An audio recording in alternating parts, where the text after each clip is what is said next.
have friends who live in the Palisades, and I just have a connection to the community. I did watch a friend's house burn in real time on the security camera, and that is a crazy thing, the unknown. It is wild to be like, will my house be standing tomorrow? When you first saw this happening, what were the first thoughts? Like, what were you feeling?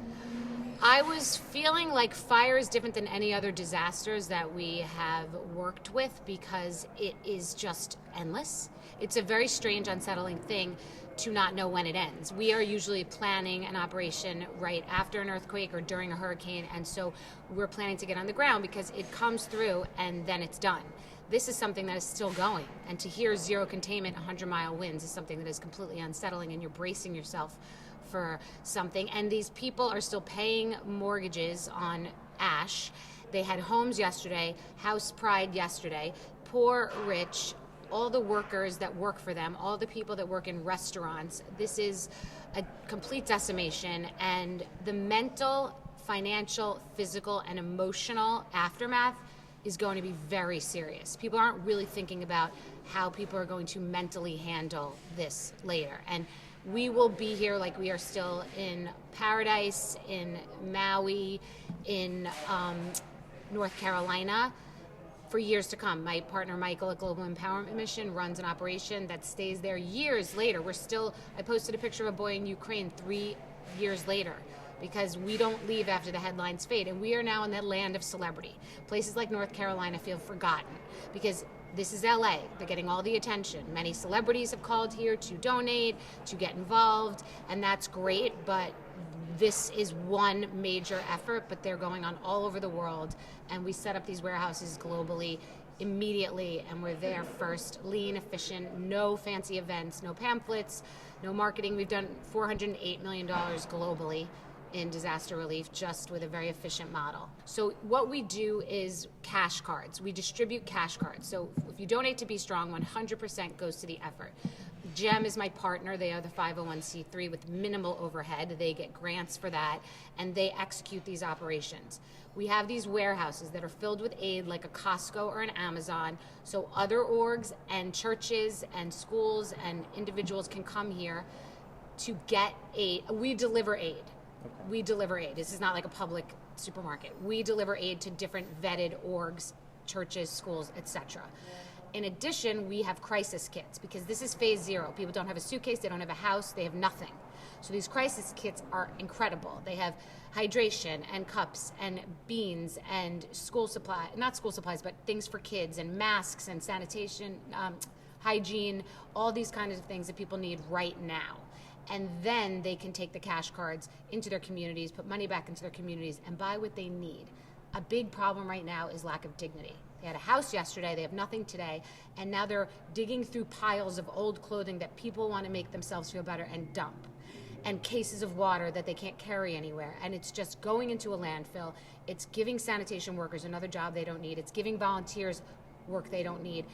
We know what they need because we know how to do this in each place, and people tell us what they need. And that's all that we have is what people need in a dignified manner. Organized, streamlined. It should not be a hodgepodge. And we've done this so many times that this is like a pop-up that an hour ago had none of these sort of scaffolding racks, and it'll be filled with an assembly line filling 20,000 crisis kits behind me. People forget, it's cool now. We're in Hollywood. It literally, charities can be in. And people post a cute picture, a devastating picture, a song, and then people donate to a link that they don't understand where the money's going, and they forget, because next week it's something else. And this team here doesn't. GEM doesn't forget. They literally are still nurturing and rebuilding communities years later. So this will be here for a year minimum, this warehouse, and we will help these communities rebuild, and we will simultaneously be in other places. And we raised over $17 million. I raised $17 million in like a week for Ukraine. So all of this media will mean, we're over $1 million now, including grants. So I think this will be probably a $5 to $10 million effort if this media is impactful, and with the craziness of the world, it stands out. So in that case, the celebrity aspect does help us, and we'll be talking about North Carolina again afterwards, because they're very resentful right now. They feel like they've been forgotten because they're not famous and they're not rich. Sure. One of the best things about this is you've seen so many people coming out, uniting, and helping each other. What have you seen, and what does that make you feel? It makes me feel good that people are uniting and helping each other, but I really wish it was less chaotic and more organized. But that's because that's not what they do. And what a major model that's happening now is people are raising aid and people are raising money, celebrities in particular, but people are raising aid and money, organizations, churches, and they're bringing it to us. They're bringing us pallets full of aid. They've taken it. They had their best intentions, but now they don't know how to distribute it in a trustworthy manner. So it's not water bottles in dumpsters, which is what happens, or aid that gets wasted. And the same thing happens with money. Many people have the best intentions and they raise money in a GoFundMe account, and then they don't know how to distribute it properly. It's not as easy as it looks. It's a business. So if you're not a business person, you shouldn't be running a charity. And if a business person isn't running a charity, you shouldn't be donating to it, period, and the end. Okay. And what advice or what do you have to say to the people who've been affected? Like anything you could tell them about what's going on? We are here for you, and what you need the most is to feel seen and loved and heard, and that's what's crazy is that is more important than even what they get. The cash card is critical, the essentials are critical, but people mostly are affected by someone is there for me. Like, I was in an elevator yesterday and I saw a woman with a mask on and I said, are you wearing the mask because of the ash or because of COVID? And she wanted to tell me that she lost her home. People are dying to talk about this. They want some love and attention. They want to be seen and heard, and if they're not a celebrity, they want some feeling and connection also, and that they get here. There's a heart here. There's the same group that's been here, and there's a woman here who works here who was a victim of the Paradise Fires, and she's now a volunteer. So this is, GEM really cultivates a connected experience that's human and bedside manner. And Kimberly, who's here, you always see her on the ground hugging people, giving them the cash card. They don't just want a cash card. They need a hug. They need to feel like you understand them. They need religion. They really rely on religion. So there are a lot of things. And the kids, pets, there are many things that people don't really think about.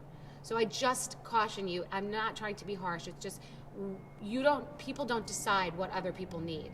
The people will tell you what they need, and just because we've been doing this so long, we're told what they need, and we only have here what they need.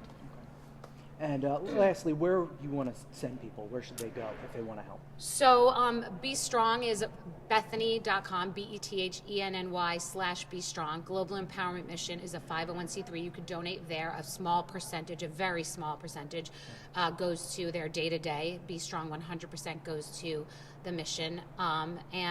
We are probably well over $1 million now, but we'd like to get to $10 million.